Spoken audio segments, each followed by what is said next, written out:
Welcome back to Thatdamn stev. This is episode number 4. I can't believe I've lasted this fucking long. Just want to thank my sponsor here, Bud Light. You know, they're not doing really anything to make this better, as you can see, but the thought's nice. Just want to thank everybody for subscribing, liking it, sharing it, watching these videos. Never thought that I'd have this many fans, as small as they are, so get to sharing. But yeah, I want to start off, man, talking about, I was watching Willy Wonka the other day, and just really sad movie, man. And the worst part was Grandpa was on some gangster shit. You know what I'm saying? He's laid up in bed for 5-10 years, just laid up in bed.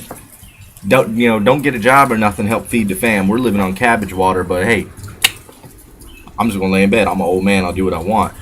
But when something cool came up, like, hey, Grandpa, I got the golden ticket. We're gonna go to the factory. This motherfucker wants to get up and dance a jig. Really? You could do this the whole time? I bet the people in the house felt like the mom from Mrs. Doubtfire when she found out Mrs. Doubtfire was a husband. She's like, the whole time? Yes, the whole time this motherfucker could have done nothing, but he just liked to watch people suffer. He's a sadist. Fuck Grandpa. He crossed the boundary. He really did.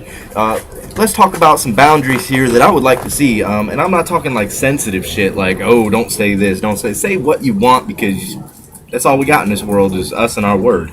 But there are some boundaries that need to be here. Tight clothing and fat girls, please, just because it fits doesn't mean it looks good at all.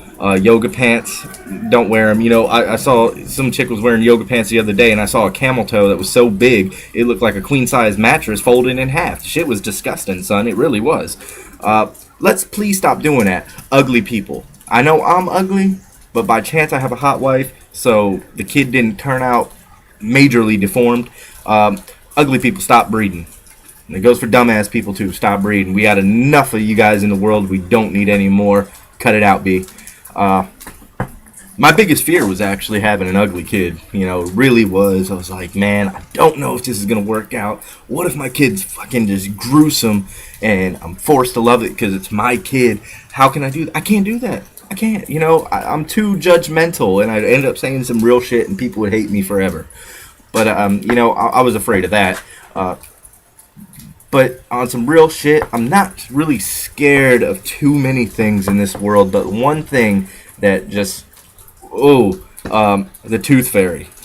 Yes, the fucking tooth fairy of all people in this world to be afraid of. The tooth fairy. I think it started with that movie Shadow Falls, I believe it was. I always say Shadows Fall, but that's the band. The movie is Shadow Falls.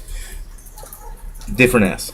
But basically, the premise was you saw the tooth fairy, she came back to kill you. After that, I couldn't fuck with the tooth fairy. I mean, my kid loses a tooth, and next thing you know, hey, I exit any responsibilities from any activity that deals with the tooth fairy on the small chance that she is real and she wants to kill me for taking her work. I'm not doing that, sorry.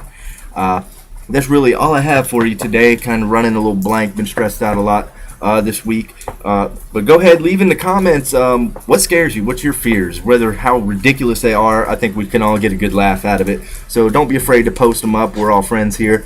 Share, subscribe, like this video, man. Let's make this a big thing. I want to destroy all these other people on YouTube. One love.